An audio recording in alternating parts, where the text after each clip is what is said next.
നമസ്കാരം. കൊട്ടാരക്കര മീഡിയയിലേക്ക് സ്വാഗതം. ചൂരൽമല ഉരുൾപൊട്ടൽ ദുരന്തബാധിതയായ ശ്രുതിക്ക് പിന്നാലെ വീണ്ടും ദുരന്തം. കഴിഞ്ഞ ദിവസം വയനാട് വെള്ളാരംകുന്നിൽ വെച്ചാണ് ശ്രുതിയും പ്രതിശ്രുത വരൻ ജിൻസണും സഞ്ചരിച്ച വാൻ അപകടത്തിൽപ്പെട്ടത്. അപകടത്തിൽ ഗുരുതരമായി പരിക്കേറ്റ ജിൻസൺ നിലവിൽ വെന്റിലേറ്ററിലാണ്.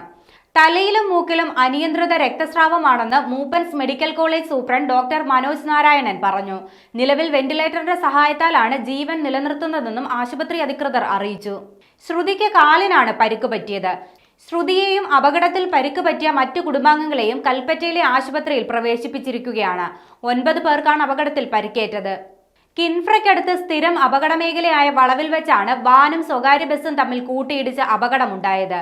വാൻ വെട്ടിപ്പൊളിച്ചാണ് പരിക്കേറ്റവരെ പുറത്തെടുത്തത്. ചൂരൽമലയിൽ ഉണ്ടായ ഉരുൾപൊട്ടലിൽ അച്ഛനും അമ്മയും സഹോദരിയും ഉൾപ്പെടെ കുടുംബത്തിലെ 9 പേരെയാണ് ശ്രുതിക്ക് നഷ്ടമായത്. കോഴിക്കോട് ജോലിസ്ഥലത്തായിരുന്നതിനാൽ ശ്രുതി മാത്രം ജീവനോടെ രക്ഷപ്പെട്ടു. കൽപ്പറ്റയിലെ വാടക വീട്ടിൽ ബന്ധുവിനോടൊപ്പം കഴിയുന്ന ശ്രുതിക്ക് ഇപ്പോൾ പിടിച്ചു നിൽക്കാൻ പ്രതിശ്രുത വരൻ ജിൻസന്റെ കൂട്ടാനുള്ളത്. 10 വർഷത്തോളമായി പ്രണയത്തിലായിരുന്ന ഇവരുടെ വിവാഹ നിശ്ചയം ഉരുൾപൊട്ടൽ ദുരന്തം നടക്കുന്നതിന് 1 മാസം മുൻപായിരുന്നു. എന്നാൽ ഉരുൾപൊട്ടൽ ശ്രുതിയുടെ ജീവിതത്തിൽ ദുരന്തം വിതച്ചു. ശ്രുതിയുടെ വിവാഹത്തിനായി അച്ഛൻ സ്വരുക്കൂട്ടി വെച്ചതുൾപ്പെടെ എല്ലാം അപ്രതീക്ഷിതമായെത്തിയ മലവെള്ളപ്പാച്ചിലിൽ നഷ്ടമായി. ഉരുൾപൊട്ടലിനെ അതിജീവിച്ച് തിരിച്ചു വരുമ്പോഴാണ് വീണ്ടും ഒരു ദുരന്തത്തെ കൂടി ഇരുവർക്കും നേരിടേണ്ടി വന്നിരിക്കുന്നത്.